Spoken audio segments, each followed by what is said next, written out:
मित्रों नमस्कार, मैं सुधाकर अभिषेक अपने YouTube चैनल SD पॉइंट में आप सभी का हार्दिक स्वागत करता हूं। मित्रों आज हम बीएड प्रथम सेमेस्टर के प्रथम पेपर जो कि कंपलसरी पेपर है philosophical and sociological perspective of education, शिक्षा के दार्शनिक और समाजशास्त्रीय परिप्रेक्ष्य से बहुविकल्पीय प्रश्नों की महत्वपूर्ण श्रृंखला लेकर के आप सबके समक्ष उपस्थित हैं। मित्रों यह हमारा दूसरा पार्ट है, दूसरा वीडियो है। कल हमने इसका प्रथम पार्ट अपलोड किया था और आप सभी ने इसको बहुत सराहा। बहुत मित्रों ने बहुत अच्छे कमेंट किए कि सर इसका दूसरा पार्ट भी बनाइएगा। तो मित्रों आप सबकी अपेक्षा के अनुरूप आज हम पूरे सिलेबस से 20 प्रश्नों की श्रृंखला लेकर आप सबके समक्ष उपस्थित हैं। उम्मीद करते हैं मित्रों आप सबको बहुत ही उपयोगी सिद्ध होगा, आपकी परीक्षाओं के लिए बहुत उपयोगी सिद्ध होगा। पहला प्रश्न है मित्रों, कौन सा दर्शन इस बात की सिफारिश करता है कि शिक्षा को व्यावसायिक होना चाहिए? पहला है अस्तित्ववाद और दूसरा है प्रकृतिवाद और तीसरा है यथार्थवाद और चौथा है प्रयोजनवाद। मित्रों सभी लोग जानते हैं, पूछा जा रहा है कि कौन सा दर्शन इस बात की सिफारिश करता है कि शिक्षा को व्यावसायिक होना चाहिए, प्रोफेशनल होना चाहिए। वह एजुकेशन वह वाद कौन सा है? तो वह है मित्रों यथार्थवाद। इसमें आपका तीसरा विकल्प सही है, तो इसको रियलिज्म भी कहते हैं मित्रों, यथार्थवाद। अगला प्रश्न है, अपने विद्यार्थी को मौखिक मत पढ़ाओ। अपने विद्यार्थी को मौखिक मत पढ़ाओ, उसको अपने अनुभवों से सीखना चाहिए। यह कथन किसका है? पहला है टी पर्सी नन का, दूसरा रूसो का, तीसरा ए टेलर का और चौथा है डीबी का। तो मित्रों अपने विद्यार्थी को मौखिक मत पढ़ाओ, उसको अपने अनुभवों से सीखना चाहिए, तो यह है कथन रूसो का। इसमें आपका दूसरा विकल्प सही है। रूसो जो है प्रकृतिवादी दार्शनिक हैं। अगला प्रश्न मित्रों, मैंने कल इस पर एक चीज़ और बताया था मित्रों, रूसो की रचना एमिल है। कभी कभी ये भी पूछ लिया जाता है कि एमिल किसकी रचना है। अगला प्रश्न है, विवेकानंद का जीवन दर्शन किससे प्रेरित है? पहला है बौद्धिक दर्शन से, दूसरा वेदांत दर्शन, तीसरा सांख्य दर्शन और चौथा है प्लेटो के आदर्शवाद से। तो मित्रों इसमें है वेदांत दर्शन से प्रेरित है। विवेकानंद का जीवन दर्शन वेदांत दर्शन से प्रेरित है। अगला प्रश्न है, शिक्षण की प्रोजेक्ट विधि मूल रूप से किसकी देन है? पहला है यथार्थवादियों की या प्रकृतिवादियों की या प्रयोजनवादियों की या आदर्शवादियों की। तो मित्रों पूछा जा रहा प्रोजेक्ट विधि जिसे योजना विधि भी कह सकते हैं, तो वह है प्रयोजनवादी की। तो इसमें आपका तीसरा विकल्प सही है। अगला प्रश्न है मित्रों, पांचवा है, जो संसार को वैसा ही मानता है जैसा वह हमें दिखाई पड़ता है, अर्थात वह एक घटना मात्र है, ऐसा मानता है। यह परिभाषा है अस्तित्ववाद की है, प्रयोजनवाद की है, आदर्शवाद की है या फिर मित्रों यथार्थवाद की है। तो मित्रों आप लोग भी बताइएगा कमेंट बॉक्स में जा कर के, यह परिभाषा यथार्थवाद की है। कहा जा रहा मित्रों, फिर सुन लीजिएगा, कि जैसा वह हमें दिखाई पड़ता है वैसा ही मानता है।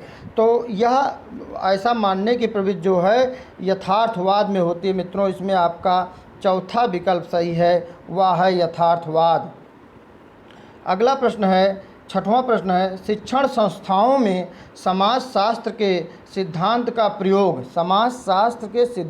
प्रयोग शिक्षण संस्थाओं में एक अलग सामाजिक इकाई के रूप में किस नाम से जाना जाता है?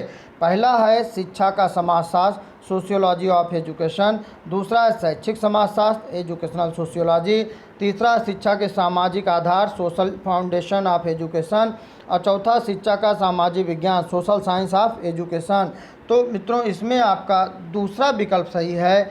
पूछा जा रहा शिक्षण संस्थाओं में समाजशास्त्र के सिद्धांतों का प्रयोग, तो इसमें आपका दूसरा विकल्प सही हो जाएगा मित्रों, शैक्षिक समाजशास्त्र। सातवां प्रश्न है, एक राष्ट्र के भाग्य का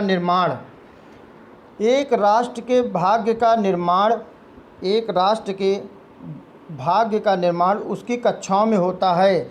शिक्षा के प्रति यह दृष्टिकोण है?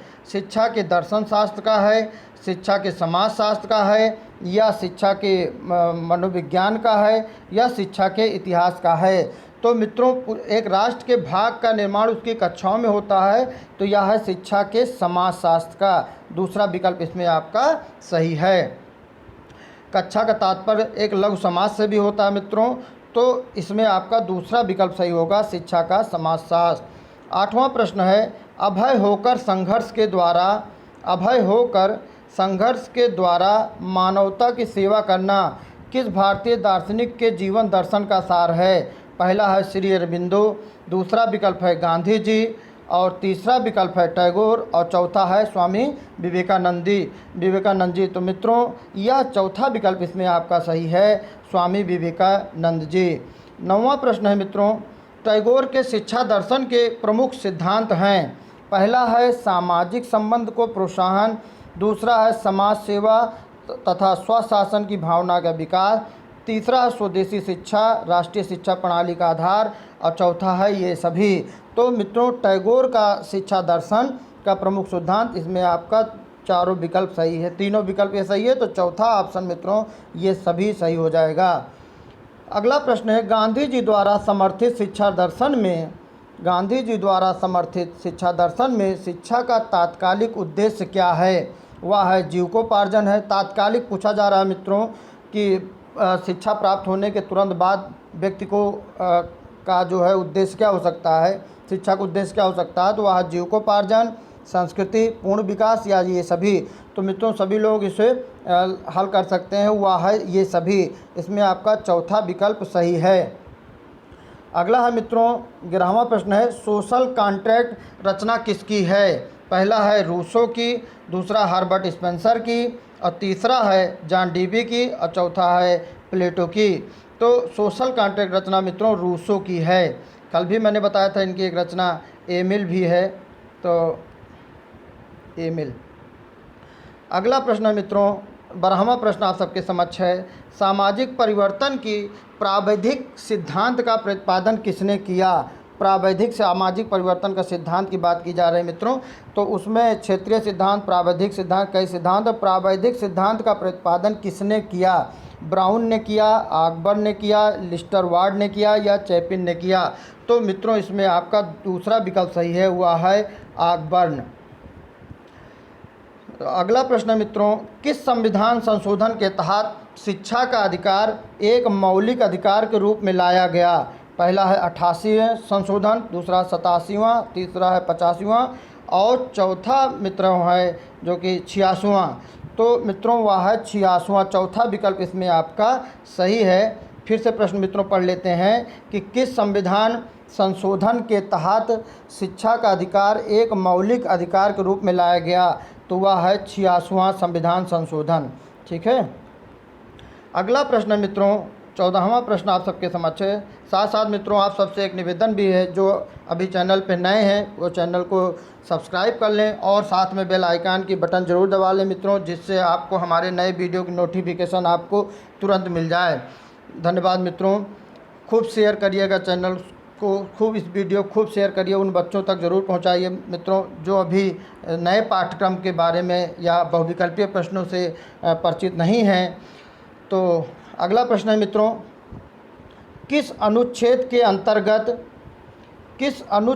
के अंतर्गत शिक्षा मौलिक अधिकार के रूप में है? वह है 15 में, या 23वें अनुच्छेद, या 21वें में, या 19वें? तो मित्रों, शिक्षा मौलिक अधिकार के बारे में पूछा जा रहा है, तो उसमें है मित्रों 21A, तीसरा विकल्प आपका सही है। अगला प्रश्न मित्रों, सामाजिक गतिशीलता को प्रभावित करने वाले कारक हैं। पहला है आर्थिक सफलता, और दूसरा है शिक्षा, तीसरा व्यावसायिक उन्नति, चौथा है ये सभी। तो मित्रों, सामाजिक गतिशीलता को प्रभावित करने वाले तो आर्थिक रूप से भी, शैक्षिक रूप से भी, और व्यावसायिक रूप से भी, ये सभी इसमें हैं, इसलिए आपका चौथा विकल्प सही है। प्रभावित करने वाले तीनों कारक हैं। अगला प्रश्न है, समाज का अनेक स्तरों पर विभाजन क्या कहलाता है? समाज का अनेक स्तरों पर विभाजन क्या कहलाता है? वर्गीकरण कहलाता है, या विभेदीकरण कहलाता है, या फिर केवल स्तरीकरण कहलाता है, या फिर सामाजिक स्तरीकरण कहलाता है?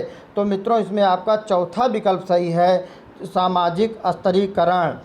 समाज के अनेक स्तरों विभाजन सामाजिक स्तरीकरण कहलाता है। मित्रों सामाजिक स्तरीकरण कहलाता है। अगला है प्रश्न मित्रों, शैक्षिक अवसर की समानता की अवधारणा है बिना किसी भेदभाव के प्रत्येक बच्चे के लिए एक समान शैक्षिक अवसर, सही है। प्रत्येक को अपना हक मिल जाए, बिल्कुल सही है। सभी को शैक्षिक सुविधाएं प्रदान करना, ये भी सही है मित्रों। और चौथा है या सभी। तो शैक्षिक अवसर की समानता की अवधारणा मित्रों, इसमें चौथा विकल्प आपका सही हो जाएगा, ये सभी। 18वां प्रश्न है मित्रों, अनुसूचित जात और अनुसूचित जनजाति, आपके सिलेबस में मित्रों अनुसूचित जात और अनुसूचित जनजाति को भारतीय संविधान के किस अनुच्छेद में सम्मिलित किया गया है?